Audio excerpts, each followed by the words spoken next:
We're back, baby. It's the charity stripe. Hit your free throws because they are free. Fisher, Tassopoulos, game 4, dude. NBA playoffs. How we feeling? I want the Heat to win this game. Oh, okay. That's how, that's that's how how I'm we're. feeling. I'm feeling that the Heat need to win this game to continue the good buzz around the basketball that's being played in this NBA Finals. Okay. And once again today, news that is unfinals related, but related to one of the teams in the finals, Yeah. that the Thunder and the Nuggets are doing a very meaningless trading of picks and draft capital that should just wait until the finals are done with, because it has no effect on what's going on right now. I'm I'm just confused on. Yeah, the timing is bizarre, to say the least, of this Nuggets Thunder trade. I mean, there's a win now move for the Nuggets, and it's a push off move for the Thunder, who I think we're seeing. They have a lot of picks coming up quick. Yep. And they may not be able to utilize all those picks right away. Like, there's only so many. It's not the NFL where you have 53 guys on a roster. It's the NBA. You have 15 guys on a roster. I'm not even going to do our listeners and or viewers the due diligence of saying what the picks are, because it's just, can we not enjoy the moment of being in the NBA Finals? Like, It's so weird. I get it. You always have to be working, and technically you're still in season, so you're definitely still working if you're the Nuggets front office. But I don't know. I've seen Moneyball a few times.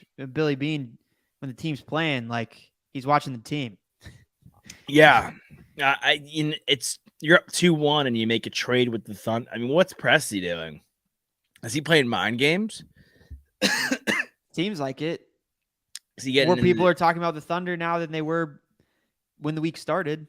Yeah, I feel like this could be a little harsh. I don't want to say that anybody's looking for any excuse to talk about the offseason, but I do feel there's a lot of anticipation towards the offseason with Damian Lillard, with the Blazers, Paul George, what I've seen thrown in the mix today. Someone put him out to Portland for the number 3 pick, which is not something I thought was on the table, nor do I really think is on the table. As titled in our show, Chris Paul for Harden. That's something that's now in the mix with the 50,000 other things that Chris Paul could or could not be doing next season. But I feel like everyone's itching towards the offseason while we're still thrust in the middle of the NBA Finals. Yeah, I think I'll play my typical brand of basketball here by being the devil's advocate, but Shoot. not a lot of other things are going on in sports. The NHL Finals has been lackluster until last night's game, where the Panthers had an OT win. Now it's a series. I think people will be dialing back into that. NFL is in its lull, right? There is still conversations going around. Obviously, the Dalvin Cook news was big. But in comparison to what we typically deal with when we're in the fall and in the early parts of the year and in the spring, I know baseball is in full swing, but we're not in October. We're not in September. So a lot of those stories that maybe previously would feel a little less important on the NBA news cycle because the NBA finals are going on get brought up to the front of the page. With your Zion, with your John Morant, with your Chris Paul, even though a lot of the information is just rumors and speculation and not actually solid things to build stories off of. But this is real news, and I like that Presti is getting involved in the conversation, and this is a team that, we're going to continue to talk about them across the offseason because they can move a lot of that draft capital. They do have a lottery pick. Whoever they end up pairing with this already young core will make a difference, or whatever they end up doing will make a difference. So, and for the Nuggets, same thing, right? I've seen a lot of, at least from a comedy standpoint, like I've seen a lot of people being like, oh, I can't believe they're trading off of Michael Porter Jr. in the middle of the finals, but it makes sense. Obviously, that's not possible, but it is funny. I mean, I don't know. They're not, obviously, and you can't. And I them I winning really does not keep him safe on this roster, though. yeah, that's what I'm saying. I really that's what I've been saying. And I'm not saying you haven't been saying that, but I have been saying Michael Porter is not safe, nor should he be safe in this roster. But I think that's like a I think Well, that's a I think he should be if he is. shows out. Yeah, that's why I'm wait and see. I'm not saying no to you, but I'm saying if he ends up flipping the script here in these next games and he's a crucial part of their closing out of the Heat, which like at this point we've seen enough from the Heat where anyone who's saying just outright and they know down pat that the Nuggets are going to win this and they're going to gentleman sweep, shame on you, because that's been the exact same sentiment that we've had about the Heat team the entire time. And they've come back and beat every team that was supposed to be better than them and had better personnel. They won't be the Bucks. They won't, they won't be the Knicks. I said it. Knicks. I was like, the Knicks have a better roster than them. They shouldn't lose to this Heat team, and the Heat won.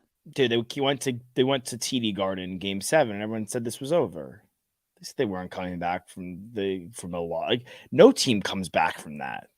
You lose you're up 3-0 and you lose 3 in a row to go to Game 7 on the road. You don't win that game. That's just, to say you know anything surefire with this Heat team is blasphemous, to quote Stephen A. Smith, and just the word.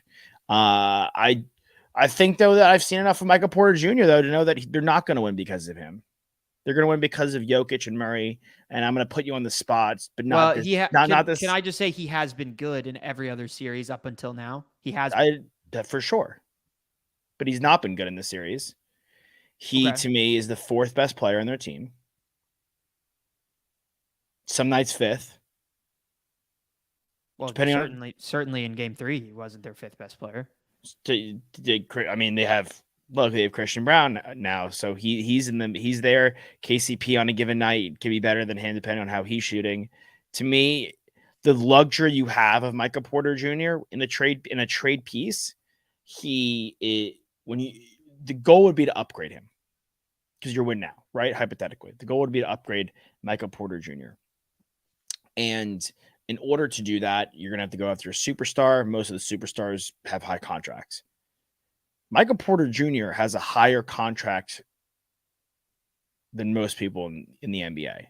He's a $200 million player, I believe. I could be. I'll double check myself. I think that math is right. So Michael Porter Jr. is young. He's good. He's not an all-star, but he has potential. So you have him. You have these 2 second-round picks now. You have other picks you can move. All of a sudden, you're the Denver Nuggets. You have picks in Michael Porter Jr. You can upgrade him if you want. He's already you're going to be able to match it. Sorry, 5-year 179. 179. Yeah, I think the upgrade logic is easier said than done. Okay.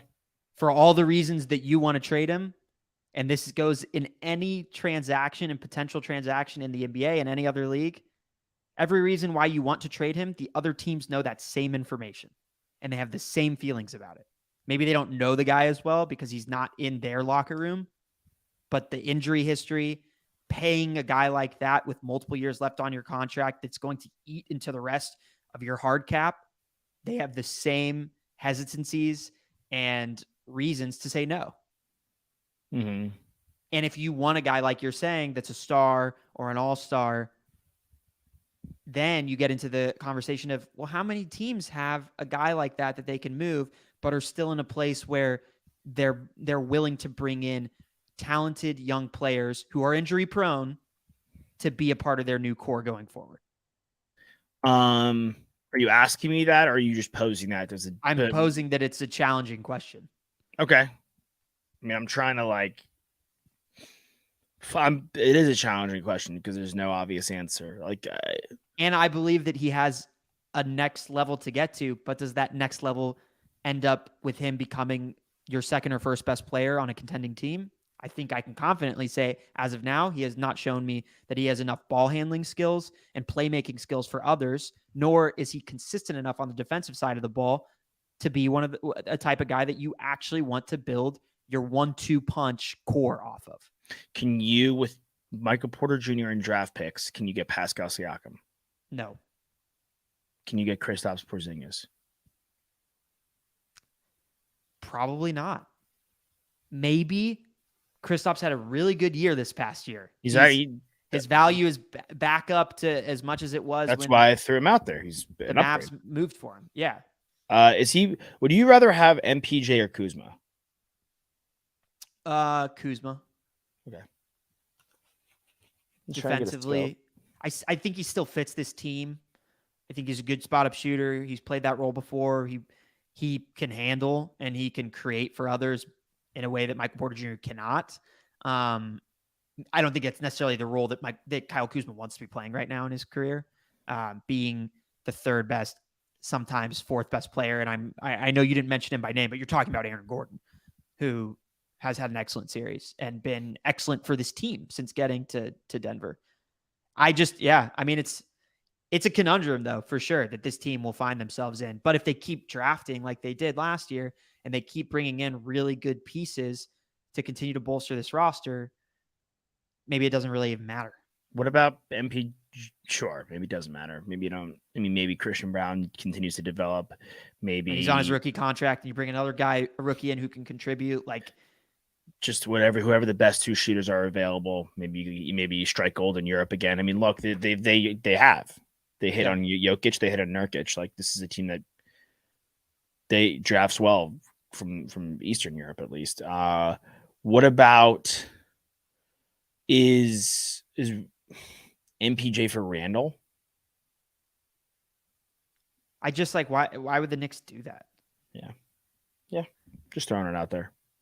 Just tossing it there. Where does the duo shout out RJ Barrett, looking like the best pick in his draft right now?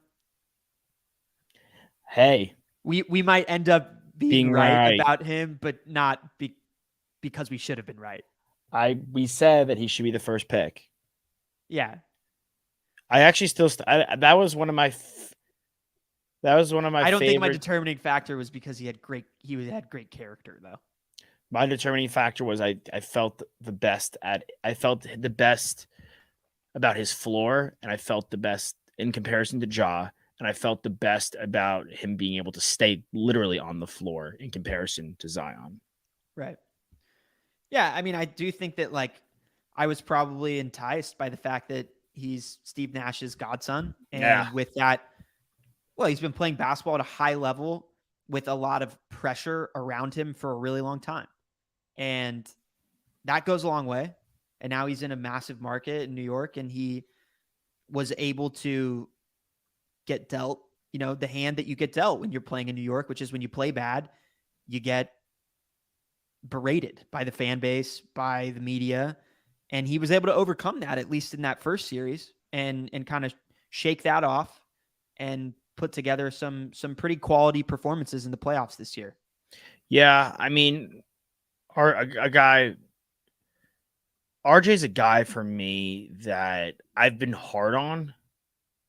I feel over the last few seasons he's been in the NBA. But if you look at him, 22 years old this year, he played 72 games. This is the COVID year, and they weren't in the bubble. So 72, 70, and 73. He's played 70 games every year. He's been on the floor. He's been on the floor. So he's playing 85% of the games every single season. I'll take that. This right here is my swag. No, I would love to get his free throw up to 80. It's a lot to ask. Yeah, that is. That's a big jump. It's a big jump. Okay, so let's get his free throw up to 7. At least let's get his attempts up. Get to the line. I mean, he's the type of the guy where, like, he's so athletic, and at his size and his length, like, when he drives, he should either be scoring or getting to the line almost every single time. Exactly. Why is this, but this is this? Like, where's the misstep here? Why is this this? I imagine this number, an assist number, is low because of the addition of Brunson, but I would love to see that picked up too. I'm talking about the three. His sophomore. Well, think about how that team plays offense though. Prior to the Josh Hart trade, and even afterwards, they're an ISO their three best offensive players are ISO scorers. Brunson is a point guard, but he is in my mind, he's a score first guard. And Randall is very much an ISO scorer. He likes his jab work. He likes to bully dribble into the paint and finish over guys. And he likes his step back three that he shot really well this year. And RJ is also an ISO scorer. So this team isn't built to have three guys that are going to have 6+ assists. Yeah. Well, first of all, why do they want me to get a goddamn American Express? Like jazz it up like with butterflies. But yes, this I understand. I see that point. I do think though, if you take away the assist portion of things, and I know the way that team is built, right? But maybe it's built incorrectly and the offense is running correctly where it should be more fluid, where RJ does have the opportunity to get more assists. This is his playoff numbers. His first time in the playoffs again, 5 games, obviously half the sample of an 11 game, which buoys out. But his aggression there, him shooting 77% from the line in the playoffs this year, that should be able to get there in the regular season. The 5 rebounds should be hovering around 6. Like, to me, everything with this kid, and it's doable. He has the skill set and the talent. This should be 2 points higher. This should be a point higher. This should be a point higher. Someone in the chat by name of Eric Weinberger just said he's a bust. No, he's not. He's not a bust, Eric. But will he end up? Is he on like Wiggins' trajectory right now? Canadian, yeah. Well, just in the fact that like he's a productive, high volume player, but relatively inefficient in comparison to the other stars. Okay, he's not maybe he's a one-time, 2-time All-Star. I'll say this. He's on the Wiggins trajectory, but Wiggins was more hyped coming out of college, but I feel as if Barrett was better coming out of college. He was a better college player. He had a better year at Duke, for sure. For sure. Wiggins did at Kansas. And Wiggins, I was a little underwhelmed with the Wiggins and Embiid situation in Kansas. Yeah. To be frank, he wasn't great in college. No, now I'm just curious, what his numbers look like. Yeah. But I think that a guy like RJ Barrett the Knicks draft, if you draft him at 3rd overall, the anticipation is he's your first or second best player. And right now he's clear cut their 3rd best player, and their 2nd best player, Julius Randle, is not a guy who should also be your 2nd best player. I think that's where we stand with the Knicks. Yeah, but I'm certainly not trading as much as the griping Randle is around Randle. I'm not trading for Michael Porter Jr. Yeah, even with the 2nd round picks, those mean nothing. No. Wiggins in college. This is what we got. Maybe better than I remembered. Yeah, I mean, he scored 17 and 6. That's pretty good. It was an under. Well, we talk about how hyped he was coming out of high school, right? And the expectation as to what he was supposed to be. And I felt like there was some precedent set that he was going to come in and be a Michael Beasley type player as a freshman. He was supposed to be LeBron James. Wow. That's what he was supposed to be, dude. Like, that's like what he was coming out as, like Canadian LeBron James. And he came in and he was good. But like, I remember this being kind of a glaring issue. They were 2 seed. Yeah, I mean, they had a good season. Yeah. Nothing. Look, there was James Harden though, and I want to get to Harden. I looked at the title of our show and I was like, "What is going on?" I want to get to James Harden, but I want to ask you something just while we're on the Nuggets train still a little bit. Where does the duo rank for you of Jokic and Murray? I saw that in our notes. Where does it currently rank in the NBA? Because his question was finals duos. Okay. And might I remind you, or anyone that's listening, that on my power rankings going into Game 3, Jamal Murray was number 5 on the list. So he was the 5th best player. Where is he now again? I think he's 3. I still am not going to put him ahead of Bam because Bam has been better through 3 games. The Okay, yeah. consistency factor for Bam has him at 2, but he jumped Aggregate. Jimmy.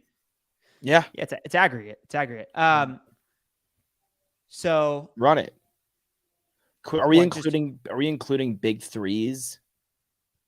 Like, what do you well, like? What do even still, like I'm gonna take Steph and KD ahead of Jokic and Murray. Like I'm not. easily. I think I would take. I'm gonna take LeBron and Anthony Davis in the bubble ahead of Murray and Jokic.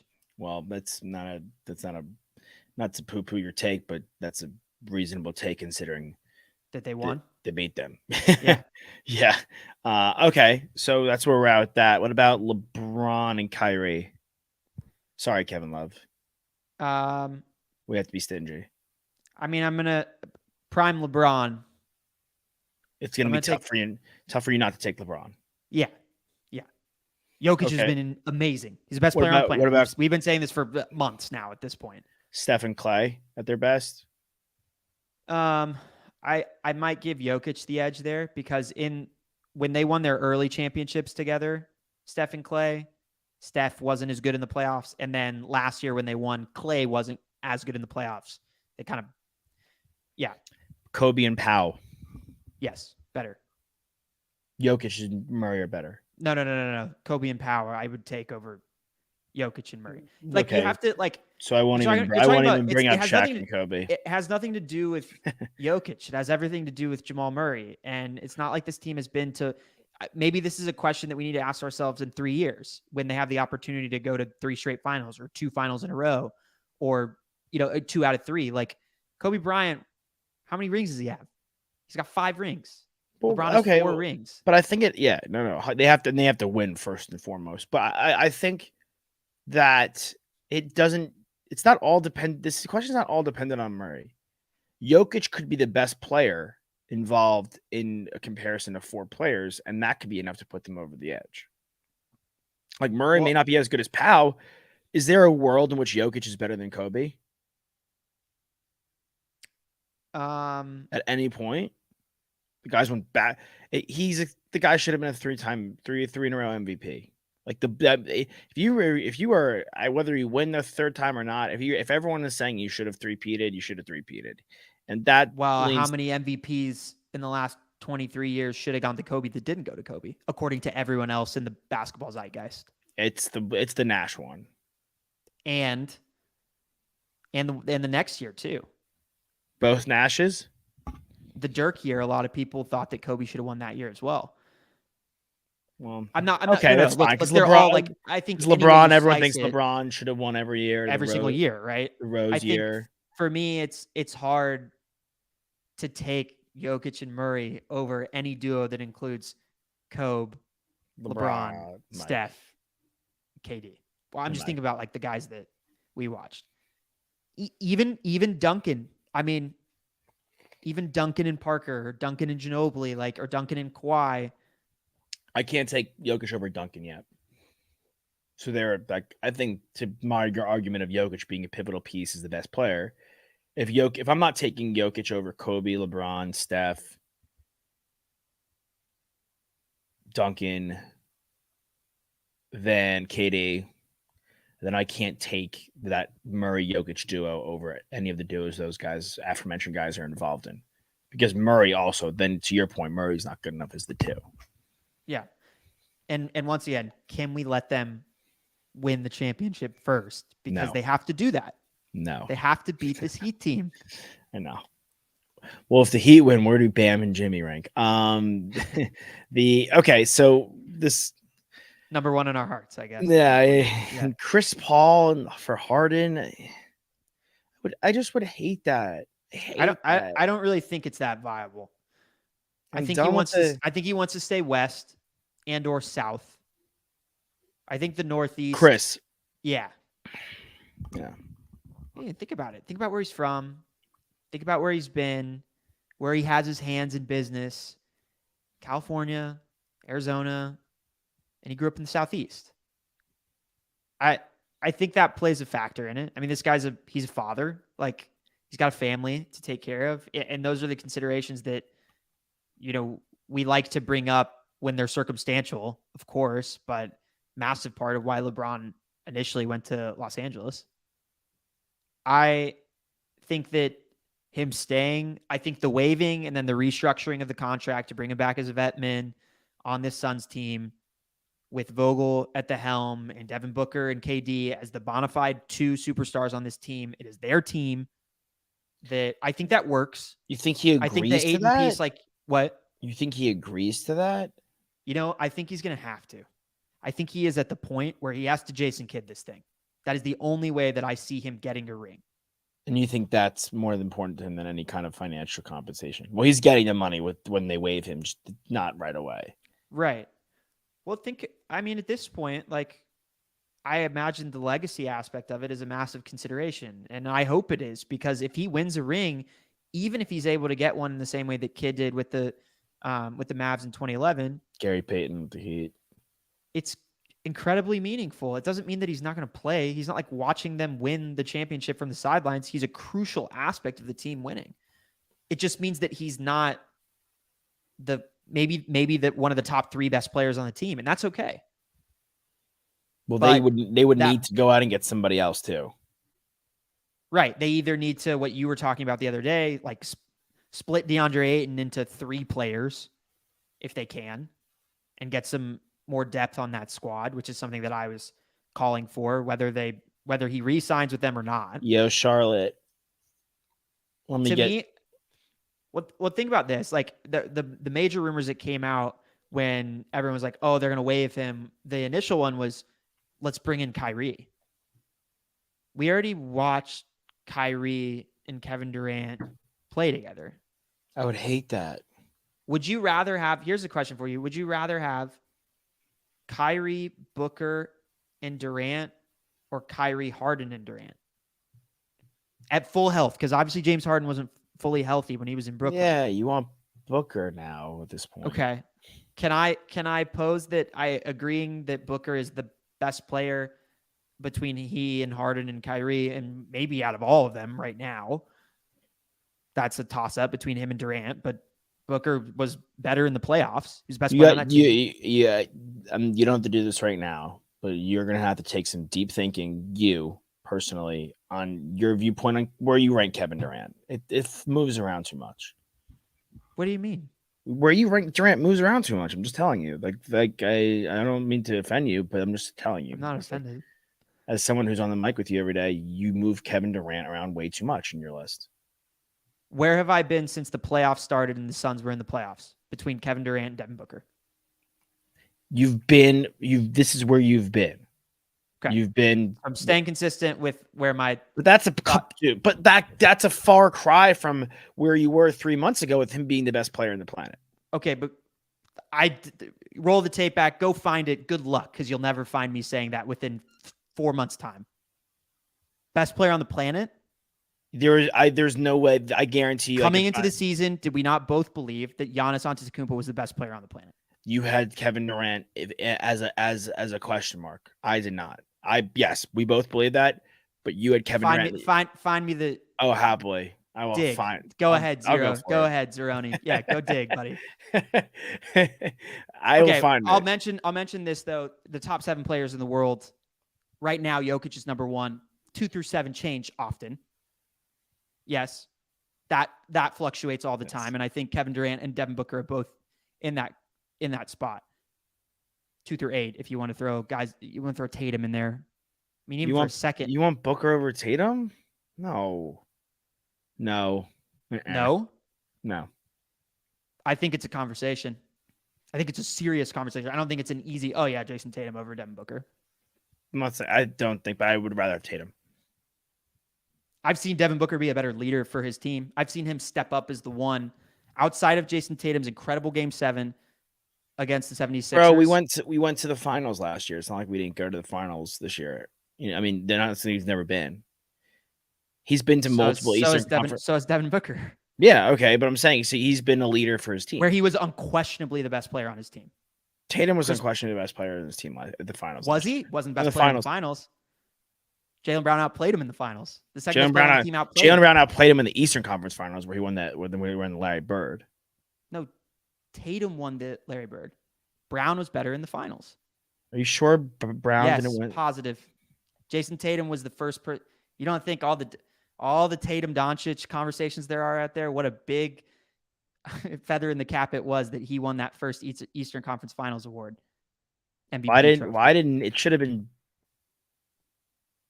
Oh, Yeah, I mean, was Brown might have Tatum. been better the entirety of the playoffs, but Why did I okay. have to? Maybe I thought it should have gone to Brown. So that's why Jesus. I said 2 through 8, right?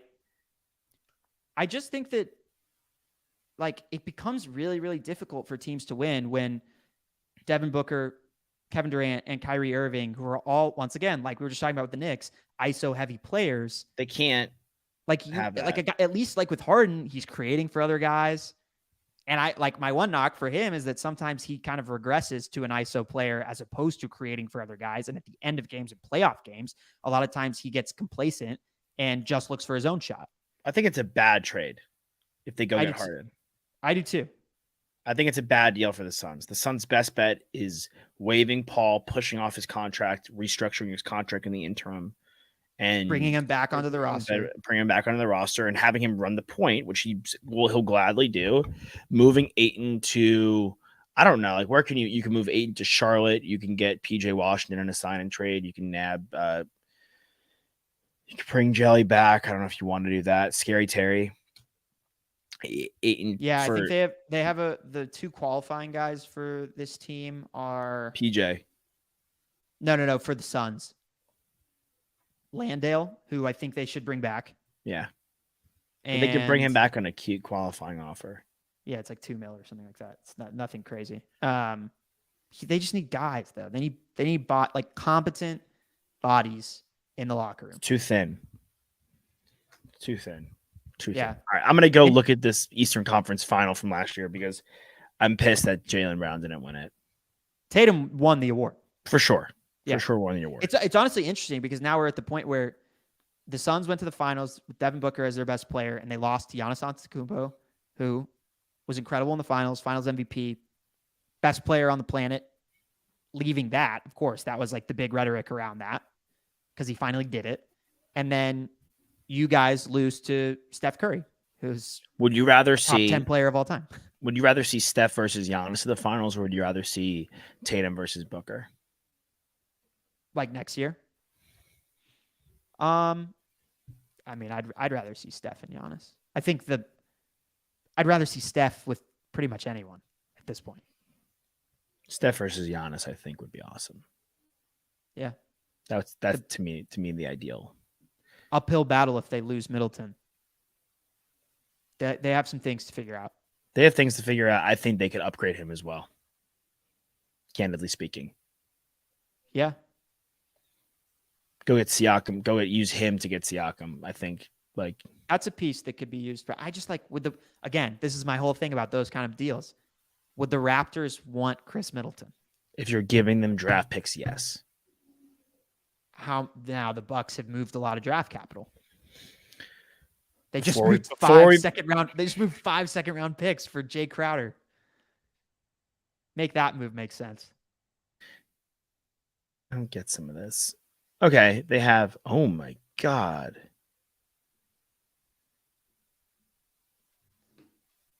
Yeah, they have nothing. Yeah, bleak. Who is all these? They moved a lot. They moved a lot in that Drew Holiday trade. Right. A lot. They owed the Clippers, and they moved off Brogdon for nothing, basically. Like they didn't get a lot for him at the time. They aren't beautifully run. Now that I think they could be run a little bit better. I honestly maybe do you need to turn Middleton into Pascal Siakam, or do you want to do what we're talking about the Suns should do and turn Middleton into dudes, 2 more players? Yeah, because you have to figure out if Brook Lopez is coming back. Bobby Portis is there. Yeah, you need Brook Lopez. You need him. Yeah, you got to run it back. But I think they need to upgrade Middleton. Speaking of upgrade, we're going to upgrade from work to play as we head to the weekend. Hit your free throws. We'll see you. Enjoy game 4. Enjoy it. Welcome. Go listen to our AMP show where we talk more about it. Yeah. Later today. Yep. Later. Later. All right. Peace.